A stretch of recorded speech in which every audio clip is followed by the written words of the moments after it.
Son muchas las instituciones donde el pecado se ha infiltrado y ha hecho daño.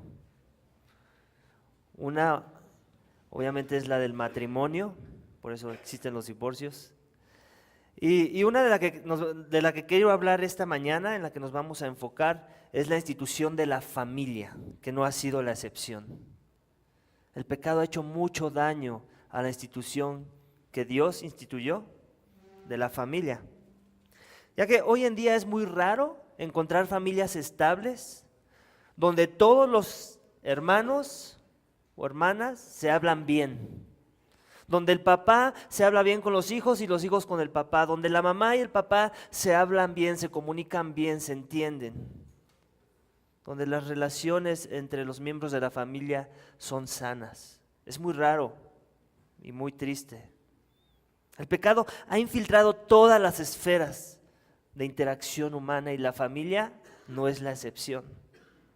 Sé de personas incluso cuyas familias han sido desintegradas, han sido tocadas por el mal del pecado del corazón del hombre, que aún a pesar de que esa fue su experiencia en su familia, en su núcleo familiar, a veces conocen a otros que tienen una familia en donde ese no fue el caso. Y esas personas muchas veces lo que buscan es interactuar mucho con esas familias en donde las cosas se ven bien. Y lo hacen precisamente con el fin último de poder experimentar, tal vez como en segundo plano, lo que pudo haber sido el tener una familia de ese tipo. Es de una forma indirecta querer experimentar ese algo que yo no pude tener. Y es comúnmente los que se vuelven los amigos de la familia, que quieren interactuar con tu familia, si ese es el caso tuyo, en donde las cosas se ven bien. Cuando Dios nos salva, no solo nos salva de nosotros mismos. Ese es el primer fruto de la salvación, que Dios te salve de ti mismo, de quién tú eres, de vivir para tu reino. También nos salva de relaciones familiares corrompidas por el pecado, para en su lugar experimentar una relación familiar con un grupo de creyentes, pecadores, pero redimidos y salvos por gracia, quienes han sido adoptados a una mejor familia, a un mejor ejemplo de familia. No como las familias de la tierra que aún no conocen de Jesús, sino una familia universal que ya se ha rendido al reino de Jesús y que como consecuencia han sido adoptados a su familia. La expectativa que Dios tiene sobre aquellos que declaran ser familia de Jesús es muy alta. El estándar es altísimo. Esos que son llamados a reflejar al mundo caído y corrompido por el pecado, el tipo de armonía familiar que Dios quería representar sobre la tierra desde antes de la caída. Ese es el llamado de la familia de Dios. Esa es la perspectiva divina. El guardar la fe y salvaguardar la verdad tiene mucho que ver con la interacción mutua que hay entre los miembros de la familia de Dios. Dios espera que nuestro testimonio como su familia sea muy distinto al testimonio de la familia promedio que aún no conoce a Cristo. Para Dios, en la familia de la fe debe haber amor, respeto y cuidado mutuo, como dice el título de mi sermón. Contrario a lo que desgraciadamente pasa muchas veces en las familias que vemos, la familia promedio.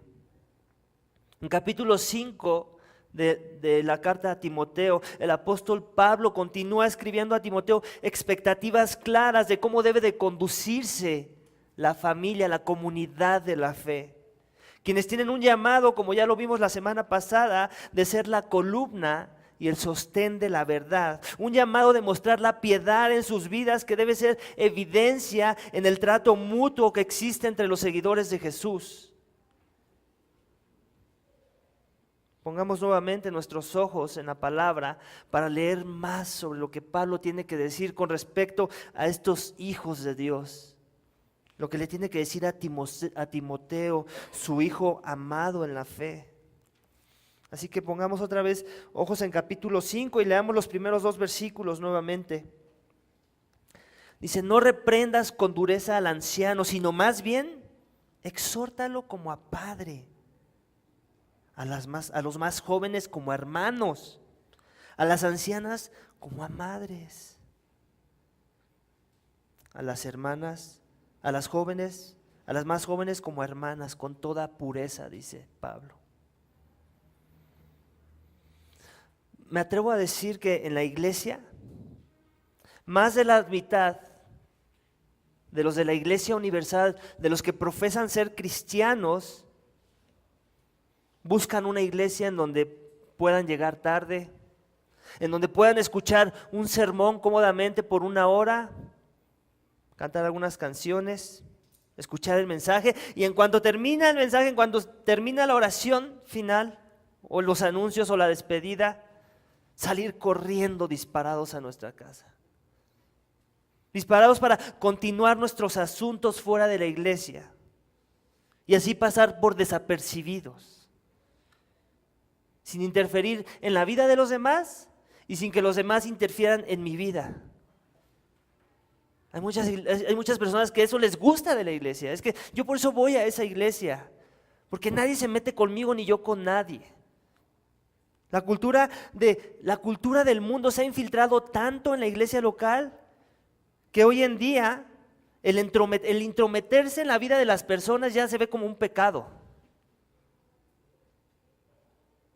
Ya se ve como que es que esa persona ya está siendo un metiche en mi vida. Eso está mal, eso es pecado. Sin embargo, si abrimos la palabra de Dios y la escudriñamos, ese pensamiento no puede estar más contrario de la verdad. Es contrario al cristianismo bíblico, esa regla de la privacidad que yo necesito tener en mi adoración y mi comunión con Dios. Suena muy respetuoso, suena muy bien, pero no se alinea a la verdad. La idea de exhortar a un creyente que leemos en estos 2 primeros pasajes implica la necesidad de interactuar lo suficiente con el hermano o con la hermana como para tener la confianza de decirle algo que vemos en su vida que no se alinea al comportamiento de un miembro de la familia de Dios. Muchos cristianos piensan que tienen el derecho, por ejemplo, de venir a una iglesia y de exhortar a las personas que se digan cristianas de esa iglesia. Y es por eso que van de iglesia en iglesia exhortando a los congregantes de esas congregaciones. Sin embargo, caen en este error de pensar que tienen ese derecho cuando no se han comprometido a ninguna de esas iglesias locales. Pocos de nosotros, ¿cierto? Imagínate que llegaras hoy a tu casa y te encontraras adentro un extraño. No vino a robar. Solamente se encontró por ahí la puerta abierta y entró y vio que tal vez no le bajaste a la taza, dejaste la tarja llena de trastes sucios. No pusiste la tapita a la pasta de dientes. ¿Y qué te parecería que esa persona viera esos hábitos que de alguna forma, en forma general, podríamos decir que son malos? ¿No? Y que te empezara a exhortar y animar a que eso está mal, que lo tienes que cambiar. A pesar de que esa persona tal vez tuviera razón en sus exhortaciones, por los ejemplos que acabo de dar, ¿cómo lo tomarías, siendo honestos? Obviamente, para empezar, es un intruso, es un extraño. ¿Tú quién te crees? ¿Qué haces en mi casa, en mi familia? Este es mi lugar más íntimo. Tiene que haber algo que te dé ese derecho como para venir y decirme, leerme la cartilla, como dirían por ahí. No lo aceptarías tan cómodo, por mucho que fuera verdad lo que te está diciendo la persona, ¿cierto? Lo mismo pasa aquí, iglesia, en la iglesia local. Pablo aquí está asumiendo exhortaciones bíblicas entre los miembros de la iglesia de Timoteo, donde él es pastor. Pablo de antemano asume que los hijos de Dios van a querer animarse en este proceso de exhortarse de forma mutua y llamarse la atención cuando vemos malas conductas en los demás. O sea, eso lo está asumiendo de por sí. No debería ser nada nuevo para nosotros. Por eso le da a Timoteo estas expectativas bíblicas de la exhortación que debe de existir entre creyentes. Y es precisamente usando el ejemplo de relaciones familiares con las que Pablo va a instruir a Timoteo. Él está usando la figura de la familia para entender cómo deben ser esas dinámicas de exhortación, de reprensión, fundamentadas en el amor. Le dice que no reprenda con dureza. O sea, empieza con esa declaración, de frente se lo dice, no reprendas con dureza. Y después le da una lista de roles familiares. Dice a los ancianos como a un padre, a los jóvenes como a hermanos, a las ancianas como a una madre, a las jóvenes como a hermanas, con toda pureza le dice. O sea, ¿se dan cuenta? Está usando la figura del núcleo familiar para que nosotros entendamos que esto no es muy diferente a una familia, a un papá, una mamá, un hermano, a una hermana. Y que las actitudes que debemos de adoptar en esa exhortación es las de esa cercanía que hay con esos seres. La de una familia.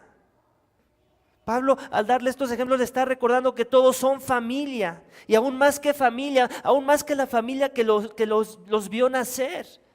Porque es la familia que Dios les escogió. Sí, también la que te vio nacer, Dios te la escogió de una forma muy biológica.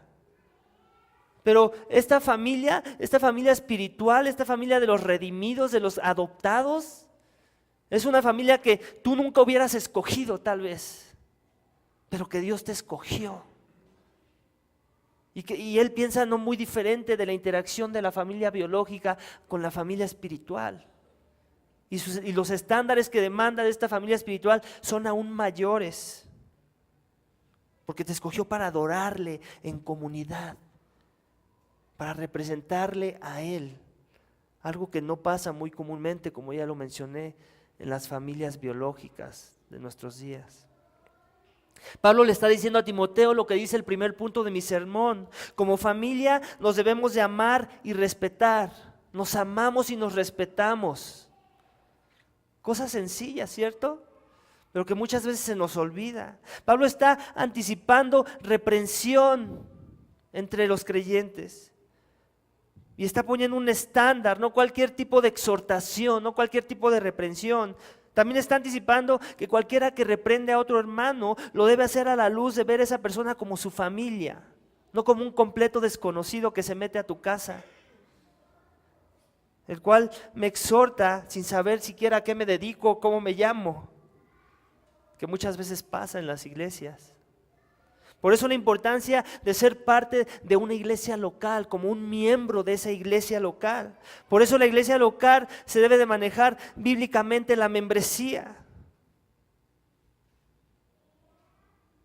No pueden obedecer a interacciones de comunidad. Esto que nos está pidiendo Pablo, yo no lo puedo llevar a la aplicación si no entiendo que tengo que ser parte de un cuerpo. No puedo. Me engaño en pensar que puedo, se los digo. No puedo. Necesito comprometerte. Necesito conocer a mis hermanos. Necesito tener una intimidad lo suficientemente cercana como para poder decir: hey, te digo esto en amor y tú lo sabes, porque te lo he demostrado en muchas otras áreas. Y el hermano lo va a recibir en ese sentir, o eso se espera por lo menos. Pero si no he demostrado amor, ni siquiera aprenderme el nombre de la persona, saber si es miembro o no es miembro. ¿Cuántos miembros somos? ¿Alguien sabe? Somos una iglesia joven y somos pocos, pero ¿sabemos cuántos somos? Nos hemos tomado ese interés de decir quién es miembro, quién no, con quién tengo ese pacto de membresía, el cual pactamos cuando nos hacemos miembros, de quién soy responsable de su cuidado y quién es responsable de mi cuidado. Son cosas que deberían de ser de primera importancia cuando venimos a este lugar. Acuérdense que Dios tiene una familia, no nos adoptó para tener una relación padre-hijo, padre-hijo, padre-hijo. Sí, eso es parte de la salvación. Pero también nos adoptó para tener una relación hermano-hermana, hermano-hermana. De eso estamos hablando, iglesia. Hace como un mes o tal vez menos fue una conferencia de iglesias sanas y uno de los expositores dio el ejemplo de su propia experiencia, de que cuando se unió a la membresía de una iglesia, él tuvo la oportunidad de tener una charla con el pastor, no sé, fueron a comer y en ese proceso pues él se quiso ver bien humilde, obviamente, ¿no? Bien pues sí, abierto a la exhortación y le dice al pastor, hey pastor, pues sí, pues, obviamente se le habían pasado muy bien en la plática, le dice, sí, pues por favor, en el momento en que tú veas que yo estoy incurriendo, que mi conducta no es alineada al evangelio, pues por favor no dudes en exhortarme, ¿no? Le decía él, bien humilde, ¿no? Y dice, entonces, quién sabe cómo volteo y el pastor me está viendo así como diciendo, ¿y ahora este bicho raro? ¿Qué mosca le picó, no? Y después de un rato pues así de rareza en esa conversación le dice, oye, pero es que yo no necesito pedirte permiso para exhortarte. Le dice, en el momento que tú te hiciste miembro de esta congregación, tú deberías asumir que yo, cualquier otro miembro de la iglesia local, tiene ese permiso de exhortarte, porque eso es parte de hacerse miembro de una familia. Reconocer que todos debemos estar representando al mismo Dios y que hay estándares que el mismo Dios ha puesto sobre nosotros, que si alguno de nosotros no estamos llevando a cabo, entonces debemos estar esperando en amor una exhortación, si hay amor en esa iglesia. Entonces, de eso estamos hablando aquí, iglesia, de ser una familia. Cuando te unes a una membresía, estás por automático adoptando el rol de ser reprendido y de reprender en amor y con respeto. Al mismo tiempo de que estás dándonos permiso a los que ya somos miembros de reprenderte en amor y respeto cuando tu testimonio no se alinea al llamado que Dios ya hizo de tu vida, a vivir en santidad. Como en toda familia hay problemas que resolver. La diferencia de pertenecer a la familia de la fe es que el creyente quiere ser parte de una iglesia local, porque su deseo es parecerse más a su Señor y Salvador y reconocer que necesita la ayuda de otros pecadores redimidos que Él ya salvó para que esto suceda en su proceso de santificación. Iglesia, todos tenemos puntos ciegos. Tenemos ese concepto de cuando estamos manejando, que creemos que tenemos todo el panorama, pero no es cierto, por eso hay muchos accidentes. Hay ciertos puntos ciegos que no podemos ver y por eso tenemos que tener extra cuidado. Esos que nos ayudan a ver esos puntos ciegos muchas veces no somos nosotros, por eso son puntos ciegos, porque yo no lo puedo ver. Es el hermano que tengo al lado. Es ese hermano que le preocupa la reputación de Cristo en medio de la iglesia local. Es al que yo necesito para que me diga, hey, yo sé que tú las cosas las ves así y tú piensas que es lo más correcto, lo más claro, pero déjame te digo que hay un grupo aquí de personas que no lo vemos igual que tú. Y seguramente es porque tú necesitas ser transformado en ese proceso para que lo veas con mejor claridad. Y de eso se trata, iglesia, de ser una familia. Así que la próxima vez que exhortes a algún miembro de la iglesia local, asegúrate de que sea un miembro y también asegúrate de tú ser miembro. Asegúrate de hacerlo con un fundamento basado en el amor y en el respeto. Y asegúrate de recordar que lo debes estar haciendo con el mismo sentir que lo harías con un hermanito, con una hermanita o con alguno de tus padres. Jesús dijo que el mundo sabría quiénes son sus discípulos por el amor que se tienen los unos por los otros, ¿cierto? Eso lo dice en Juan 13:35. Así que si queremos dar testimonio al mundo perdido y permanecer en unidad y mostrarles la unidad que Cristo, que sus miembros, su cuerpo, su iglesia iban a mostrar, entonces obedezcamos la Escritura y tratémonos con amor y respeto cuando se trate de animarnos a caminar en santidad.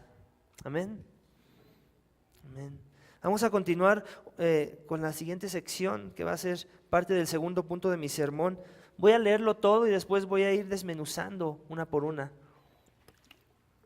Dice, honra a las viudas que en verdad son viudas, pero si alguna viuda tiene hijos o nietas, que aprendan estas primero a mostrar piedad para con su propia familia y recompensar a sus padres, porque esto es agradable delante de Dios. Pero la que en verdad es viuda y se ha quedado sola? Tiene puesta su esperanza en Dios y continúa en súplicas y oraciones noche y día. Mas la que se entrega a los placeres desenfrenados, aún viviendo, está muerta. Ordena también estas cosas para que seas irreprochable. Pero si alguno no provee para los suyos, y especialmente para los de su casa, ha negado la fe y es peor que un incrédulo. Que la viuda sea puesta en la lista solo si no es menor de 60 años, habiendo sido la esposa de un solo marido. Que tenga testimonio de buenas obras, si ha criado hijos, si ha mostrado hospitalidad a extraños, si ha lavado los pies de los santos, si ha ayudado a los afligidos y si se ha consagrado a toda buena obra. Pero rehúsa poner en la lista a viudas más jóvenes, porque cuando sienten deseos sensuales contrarios a Cristo, se quieren casar, incurriendo así en condenación por haber abandonado su promesa anterior. Además, aprende a estar ociosa, yendo de casa en casa. Aprenden a estar ociosas, yendo de casa en casa, y no solo ociosas, sino también charlatanas y entre mentiras, hablando de cosas que no son dignas. Por tanto, quiero que las viudas más jóvenes se casen, que tengan hijos, que cuiden su casa y no den al adversario ocasión de reproche. Pues algunas ya se han apartado para seguir a Satanás. Si alguna creyente tiene viudas en la familia, que las mantenga y que la iglesia no lleve la carga para que pueda ayudar a las que en verdad son viudas.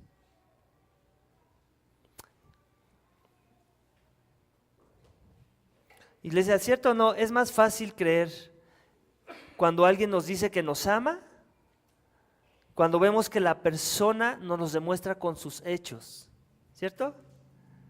Decir que te amo es facilísimo, son 4 letras. Pero no es lo mismo decirlo que llevarlo a la práctica. Siempre es la práctica la que nos reafirma esas palabras, ese amor que alguien dice tener hacia nosotros. En la mente de Pablo, el cuidado hacia los hermanos no solo se mostraba con exhortaciones y reprensiones, sino también con ver las necesidades de los indefensos. En el contexto judío, una viuda era una persona indefensa. Al igual que me atrevo a decir que en nuestro contexto aún sigue pasando. Muchas veces las viudas son personas indefensas dentro de la comunidad de creyentes. Para Pablo, cuidar del más débil era tan importante como lo era para Santiago en su carta, cuando nos dice en Santiago 1:27 que la religión pura y sin mácula delante de Dios y Padre es esta: visitar a las viudas y a los huérfanos en sus aflicciones y guardarse sin mancha del mundo. Esa es la religión, pura y sin mácula. Para hablar del cuidado mutuo que debe haber en la familia de Dios, especialmente hacia los indefensos dentro de una familia, Pablo tomará un grupo de viudas, al grupo de las viudas, al grupo de indefensos donde la categoría es viudas, para enseñar este principio que deben tener en mente cada creyente y seguidor de Jesús, de cómo es que debemos de cuidar del indefenso. Y nos va a dar un perfil muy en particular del tipo de viudas en las que Él quiere que nos enfoquemos, ya que no es la responsabilidad de la iglesia del local cuidar de todas las viudas del mundo, ¿cierto? No según la perspectiva de Pablo, solo las que son de casa. Está hablando de una iglesia en el contexto de iglesia.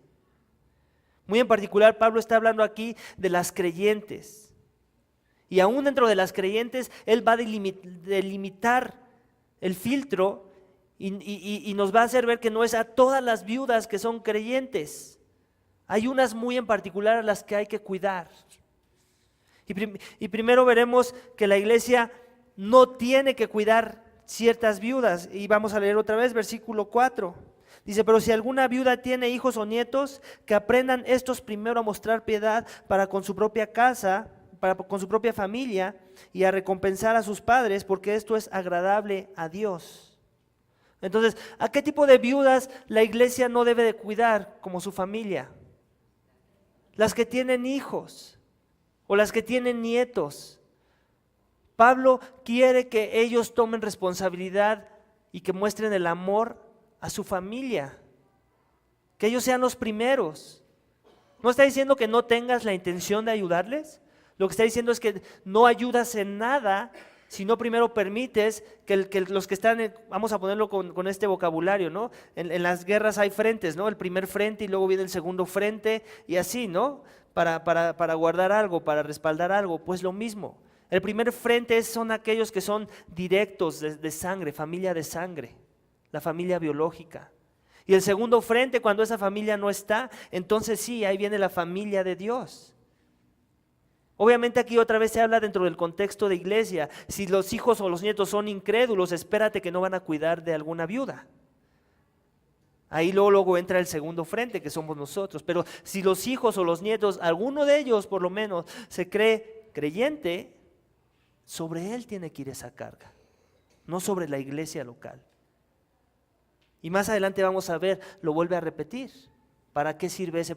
Tiene un doble propósito, no solamente cuidar de alguien, lo vamos a ver más adelante. Versículo 5, pero la que en verdad es viuda y se ha quedado sola, tiene puesta su esperanza en Dios y continúa en súplicas y oraciones noche y día.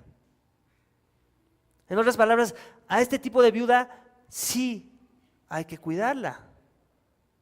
La que vive dependiente de Dios, la que vive en dependencia a Dios, en una devoción hacia Dios. Dice, esa que se ha quedado sola, tiene puesta su esperanza en Dios y continúa en súplicas. Ayer estaba yo estudiando junto con algunos hermanos un pasaje de Lucas en donde vienen a traer al Señor Jesucristo, a presentarlo, y está Simeón, un profeta, o un tipo, no es profeta, ayúdenme, sí, es un sacerdote, un hombre piadoso, dice la Biblia, lleno del Espíritu Santo. El punto es que Simeón habla palabras de que ha visto al Salvador y todo, y despuesito de Simeón viene una mujer, Ana, que la Biblia dice que es una viuda y es muy devota en la oración, y es profetisa, y ella también da adoración y proclama el nacimiento de este Salvador. O sea, de ese tipo de viudas está hablando aquí en el pasaje. Una mujer comprometida con buscar la voluntad de Dios y someterse a su señorío, a sus planes. A ese tipo de viuda sí cuidemos, dice Pablo. Versículo 6 dice, mas la que se entrega a los placeres desenfrenados, aún viviendo, está muerta. ¿De qué está hablando? No de la viuda Ana, como la que les platiqué del libro de Lucas, sino de una viuda que está buscando las cosas del mundo, placeres desenfrenados. Llámale sexo, llámale dinero, llámale como quieras. Que su enfoque no está en la congregación, en el servicio a Dios, en la devoción a los santos, sino a otras cosas. A esa no, está diciendo Pablo. Entonces, ¿se dan cuenta? Está poniéndonos sinodales, esta sí, no. Nos está dando parámetros claros para que la iglesia tenga parámetros claros de ayudar a las personas, ¿no? Luego dice versículo 7, ordena también estas cosas para que sean irreprochables. ¿Qué cosas está pidiendo que ordene? Pues esto que estamos hablando, estas tres primeras cosas que por lo menos ya dijo, este estándar que debe estar buscando en la congregación, no solamente el hecho de exhortarnos en amor y con respeto, sino también estas cosas de cómo debe ser el cuidado de un indefenso dentro de la congregación, que las ordene. Obviamente se entiende que hay un desorden en esa congregación.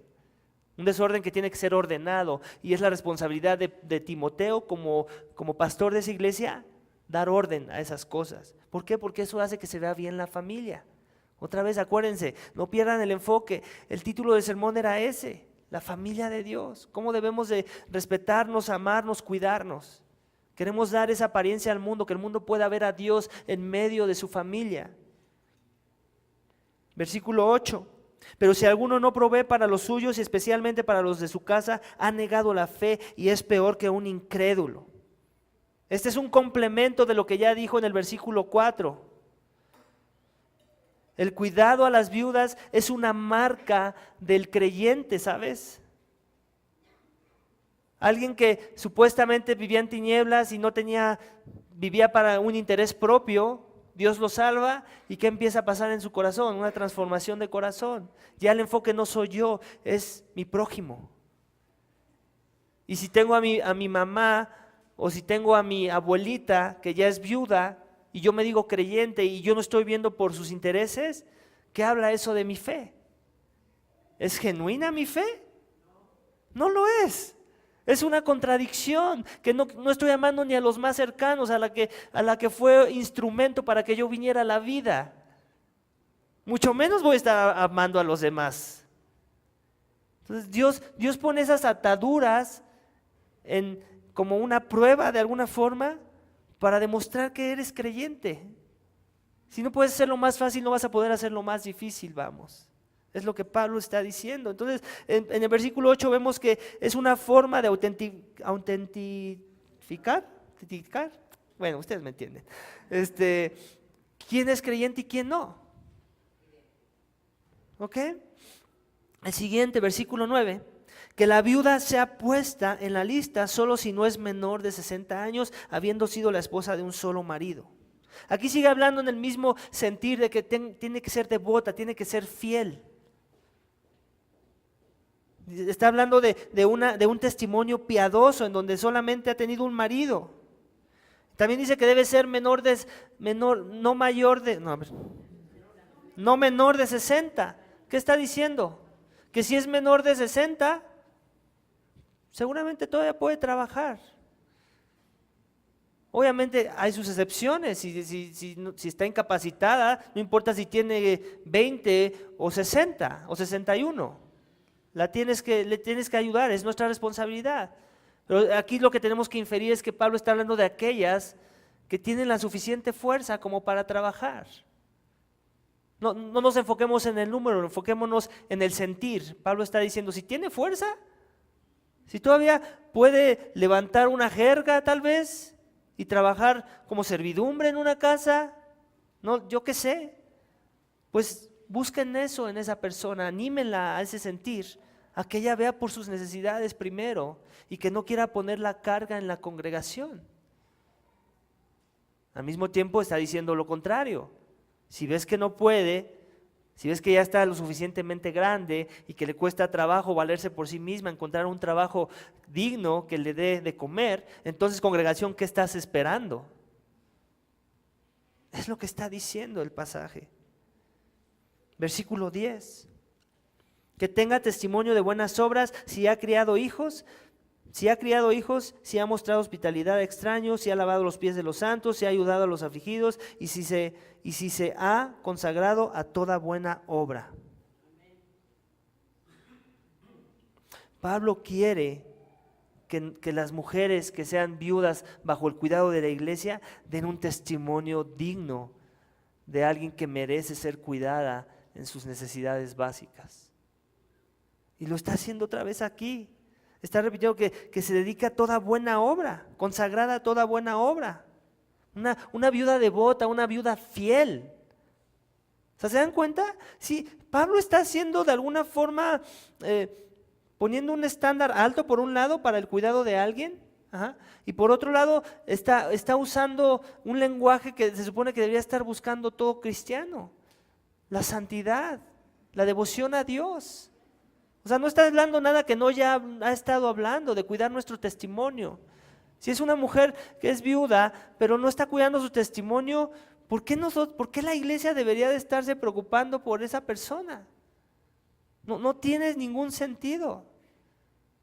Porque hay muchas otras preocupaciones que también son importantes, en las que la iglesia se debe enfocar. Y Pablo quiere cuidar los recursos de la iglesia, lo vamos a ver más adelante, versículo 11 al 15, lo voy a leer otra vez. Pero rehúsa poner en la lista a viudas más jóvenes, porque cuando sienten deseos sensuales contrarios a Cristo, se quieren casar, incurriendo así en condenación por haber abandonado su promesa anterior, y además aprenden a estar ociosas, yendo de casa en casa, y no solo ociosas, sino también charlatanas y entremetidas, hablando de cosas que no son dignas. Por tanto, quiero que las viudas más jóvenes se casen, que tengan hijos, que cuiden sus casas y no den al adversario ocasión de reproche, pues algunas ya se han apartado para seguir a Satanás, dice Pablo. O sea, Pablo está animando a las jóvenes a que se casen. En capítulos pasados, en el pasado que vimos, ¿recuerdan? que había unos falsos maestros que enseñaban a no casarse? Entonces, Pablo de alguna forma está hablando en contra de ese pensar. El no casarse no tiene nada que ver con la piedad o el sí casarse. La piedad no se encuentra por esos actos. Sin embargo, a las viudas jóvenes les está diciendo, cásense.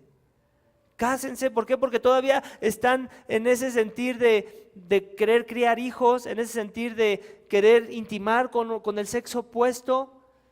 Tal vez una viuda mayor ya no, y por eso su devoción es completamente a Dios. Por eso Pablo en otras cartas, como en Corintios, dice que es mejor no casarse, no porque sea malo casarse, sino porque siempre es mejor tener una devoción más entera hacia Dios. En donde el casarte implica ¿qué? Pues que tienes que repartir tu tiempo ahora con tu esposo o esposa, y a eso se deriva también después los hijos. Tu tiempo cada vez es menos para el Señor porque tienes que involucrarlo en tu prójimo, y no que eso sea malo, sino que siempre es mejor que tu devoción sea completa a Dios, pero no que sea malo el casarse. Y es lo que está diciendo Pablo aquí es a las viudas eso, cásense. No hagan caso a esos maestros falsos que están prohibiendo casarse como si casarse fuera malo. Cuando Él instituyó el matrimonio con Adán y Eva, fue la primera institución humana que Él instituyó en esta tierra, el matrimonio. Las viudas estaban creando división también en el contexto de la carta. Entonces a esas viudas no hay que apoyarlas. Y normalmente, ¿qué es lo que pasa? Que cuando somos jóvenes con mucha energía, ¿verdad? Y estamos de alguna forma sin el dominio o sin el refreno de una cabeza, de un esposo, pues nos vamos a empezar a enfocar comúnmente en cosas en las que no deberíamos estar enfocados y empezar a crear chismes y divisiones. Y no solamente pasa con las viudas mujeres, el principio aplica también a hombres. Así que también hombres jóvenes, este principio aplica para ti. Otra vez, Él tomó la muestra de los indefensos en las viudas, hablando de indefensos, pero el principio se aplica en otros contextos y no de los tan indefensos necesariamente. ¿Okay? Versículo 16 dice, si alguna creyente tiene viudas en la familia, que las mantenga y que la iglesia no lleve la carga para que pueda ayudar a los que en verdad son viudas. Aquí está hablando otra vez de cargas, llevar cargas, no llevar cargas. ¿Recuerdan que más adelante vimos la carga que yo puedo llevar, que es mi mochila? Más atrás, perdón. Y la carga que no puedo llevar, que es donde necesito que la congregación me ayude a llevarla, esa carga. Lo mismo aquí está hablando Pablo, no ha cambiado el sentir de cosas que ya ha estado hablando anteriormente. Él quiere que si hay una creyente que tiene una viuda en casa, que ella sea la que lleve la carga, lo mismo que ya dijo de los hijos o de los nietos. ¿Por qué esto? Porque nuestro enfoque y nuestros recursos como iglesia deben en su mayoría estar destinados para la proclamación del evangelio, iglesia. Hay iglesias que se ven muy bien porque se la pasan haciendo obras altruistas y de caridad, y no que eso no nos pida a Dios. Pero lo que pasa muchas veces es que ese se convierte en su enfoque y olvidan el evangelio, que es el mensaje importante, principal. Es la función principal de la iglesia local, proclamar el mensaje que salva almas de una eternidad en el infierno. Predicar el evangelio. ¿Cuál es ese evangelio? Por trivial como suene, lo voy a predicar esta mañana, porque es lo que tenemos que recordar. Que somos pecadores, que somos caídos, que hemos sido destituidos de la gloria de Dios, que nuestro pecado nos separa de Dios y que Dios aborrece el pecado y Él no puede interactuar con el pecado. Por eso apartó a Adán y a Eva en un acto de misericordia de su presencia. Y que como descendientes de Adán y Eva, tú y yo venimos con ese gen, con esa inclinación pecaminosa, a querer vivir nuestras vidas con nuestra propia soberanía y no con la soberanía de Dios. Y eso nos hace iguales, nada diferentes a Adán y Eva. Hemos sido destituidos de la gloria de Dios por ese mismo sentir y ese mismo obrar. Y ahora lo único que nos puede reconciliar no son nuestras buenas obras o sentirnos buenos o sentir que hay algo que yo tengo que hacer para ganar el favor de Dios. Nada de eso me justifica ante un Dios santo, ante un Dios justo que demandaba de mí perfección y que yo entregué todo lo contrario. Ese es el mensaje que debemos estar enfatizando todos los días de nuestras vidas, iglesia. Sin importar si estamos dentro de este recinto o afuera de este recinto, ayudar a las personas a ver la realidad espiritual, su bancarrota espiritual, la misma en la que nosotros estuvimos algún día. Que hay bancarrota espiritual, no importa qué tan exitosa es la persona allá afuera, tiene que entender que en el corazón, en su alma, delante de los ojos de Dios, está muerto espiritualmente. No busca a Dios. Y que no hay esperanza en sus propias fuerzas para cambiar esa situación. Que el único que le trajo la esperanza es el mismo Dios que lo condena. Y esa esperanza es esta, que Él mandó a su Hijo Jesucristo a morir por los pecados de los hombres, pero no nada más a morir por ellos, a vivir la vida perfecta que ellos no pudieron vivir, complaciendo a Dios a la perfección, sometiéndose a la voluntad de su Padre. Y es en poner nuestra confianza y fe en esa obra redentora en donde Cristo pagó por mis pecados y al mismo tiempo vivió la vida perfecta que yo no pude vivir, en donde se hace una transición, una sustitución, en donde mi injusticia se la ponemos a Jesús. Por eso el Padre en su justicia lo clava en una cruz, porque Él tiene que castigar al pecado. Y su justicia, su amor perfecto, su nunca haber pecado, se me transfiere a mí por fe, y a mí el Padre me trata como su familia, como su hijo. Eso es lo que la iglesia debe estar exaltando todos los días y predicando y proclamando a todos los pecadores, a todos los hombres, a todo el que tenga la imagen y semejanza de Dios. Y eso es lo que tú tienes que entender hoy, esta mañana, que ese es el enfoque de la iglesia. Eso es lo que debes de ver en una iglesia sana, no importa si es la primera vez que vienes y escuchas este mensaje. Si algún día visitas otra iglesia y no quieres hacer de esta iglesia tu casa en donde vas a ser ministrado por la palabra, quiero que sepas esto, que no importa qué iglesia vayas a visitar, si el enfoque principal no es este mensaje que te acabo de decir, que obviamente es un resumen y hay más que decir, esa iglesia no es una iglesia sana por muy buenas obras que tengan.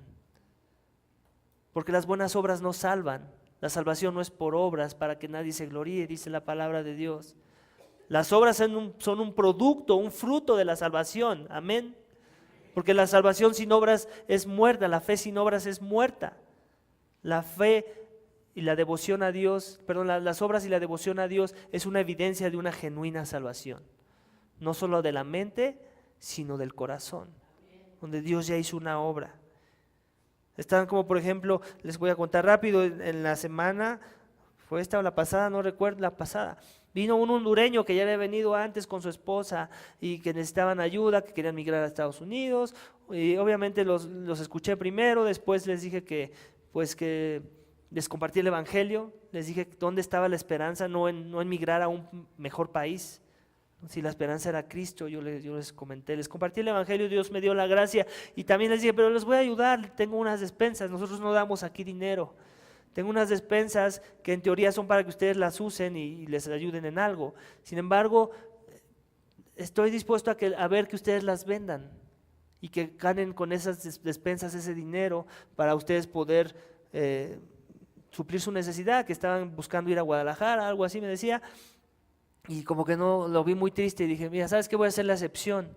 Y le di un billete, le digo, pero en serio, en esa iglesia no damos dinero. Le digo, y ya agarró y se fue contento. Y después regresó como a la semana con una sonrisa en la cara y oye, ¿cómo estás? ¿Cómo has estado? Bien contento, que no sé qué. Y yo, ¿en serio? Dice, sí, ¿por qué? Pues cuéntame, ¿no? Y ya me empezó a contar que había ido a un lugar, que había encontrado un cuarto y que en ese cuarto se lo iban a dejar a tal precio, pero que ya nada más le faltaban 200 pesos y no sé qué. Y entonces es ahí cuando dices, ¿qué hacer? Y le volví a decir lo mismo, ¿sabes qué? ¿Recuerdas la primera vez que te dije que aquí no dábamos dinero? Esta vez sí no te voy a dar dinero, pero voy a darte otra despensa.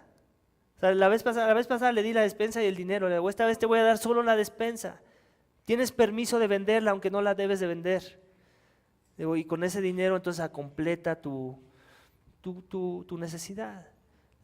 Y luego su cara de felicidad que traía la transformó en enojo. Y me dice, pero ¿por qué no me vas a dar dinero?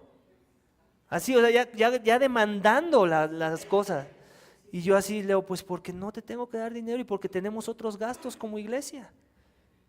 Digo, ya te di una opción. ¿Por qué no más bien tomas esa opción? Y a ver, entonces no me vas a dar dinero. Le digo, no, ya no te voy a dar dinero.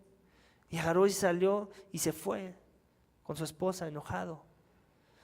Entonces, para que nos demos una idea de qué estamos hablando, iglesia, no es malo ayudar a las personas. De hecho, ahí tenemos un recurso que dice cuando ayudar es malo. No siempre todos los actos de bondad ayudan a las personas. Y eso es parte de la sabiduría que Dios nos pide que tengamos. Cuándo debemos ayudar, cuándo no. Cuándo lo hacemos por una vez, cuándo tenemos que dejar de hacerlo. Y discernir corazones y recordar cuál es el enfoque, la predicación. Últimamente la iglesia es el estándar de familia que el mundo no puede encontrar, donde la paz y la armonía de la misma están fundamentados en la persona de Cristo. Donde lo que nos une no es un Padre terrenal, sino un Padre en los cielos. Como en todas las familias que existen problemas y retos, la diferencia de esta familia es que resolveremos nuestros problemas no con nuestra propia sabiduría, sino con la sabiduría que Dios ya nos ha dado, ¿cierto? Él sabe mejor que nosotros. Nosotros creemos saber mejor y por eso fallamos. En Santiago mismo dice que el que no encuentre sabiduría, que el que no tenga sabiduría, que la pida a Dios y que Él dará abundantemente y sin reproche. Él es el Padre de la sabiduría, nuestro Dios, nuestro Padre, quien lo busca. Él quiere que lo representemos bien. Y por eso debemos depender de Él en la sabiduría como su familia. Una familia que está buscando amor, respeto, que está buscando ayuda mutua los unos con los otros. Cuando los estamos tratando como Dios espera que sus hijos se traten, entonces cuando no lo estamos haciendo, estamos negando la fe que decimos tener. Esa salvación que decimos tener. Estamos negando el hecho de decir, sí, fui adoptado por Dios, pero yo no voy en mi modalidad de indefenso, de que tengo una bancarrota espiritual, y una vez que soy salvo, ahora ya no ayudo a los indefensos. Es una contradicción, es una hipocresía y es no entender mi teología aún en mi cabeza. Estamos negando el evangelio que nos dice que nosotros éramos huérfanos y sin padre, pero que ahora hemos sido adoptados a una mejor familia. Estamos engañándonos de pensar que somos hijos de Dios, pero no actuamos como nuestro Padre en los cielos. Vamos a orar, iglesia, para que Dios ponga en nuestros corazones el cuidarnos, estos principios de amarnos, de respetarnos, de cuidarnos, para que nuestro Salvador y Señor Jesucristo se vea bien en nosotros, en la casa de Dios, en la columna y sostén de la verdad, en la familia de los santos redimidos, que es una mejor representación de la familia allá afuera. Amén. Padre, te damos gracias por tu palabra y gracias por nuestras vidas, Señor. Señor, perdónanos si hemos descuidado algún área de cuidado de alguno de nuestros hermanos. Perdónanos si no estamos poniendo el cuidado suficiente para amarnos y en ese proceso exhortarnos en amor a buenas obras, a caminar con una conducta que es digna del llamado que tú nos has hecho de hijos adoptivos tuyos, amados por Dios. Danos la gracia, Señor, de ser esa familia que tú esperas de nosotros, a no ser negligentes con nuestras responsabilidades, a recordar que tú nos has adoptado una mejor familia, una familia que te debe de representar bien y que si no lo estamos haciendo, entonces ¿qué estamos haciendo? Danos tú el amor, porque en nosotros no hay. Crece en nosotros el respeto, porque en nosotros no viene natural. Ayúdanos a ver el interés del otro y ayudar al otro antes que nuestro propio interés y así tener ayuda mutua como tú la diseñaste y a reflejar en ello el evangelio de tu Hijo Jesucristo, Señor. Al mismo tiempo ayúdanos a ser sabios para que cuidemos bien los recursos que tú nos das y que el enfoque y todos nuestros esfuerzos o mayormente sean para la proclamación de tu evangelio, porque es lo único que salva almas, es lo único que da vida. Todo esto te pedimos y te damos gracias en el nombre de tu Hijo amado Cristo Jesús. Amén.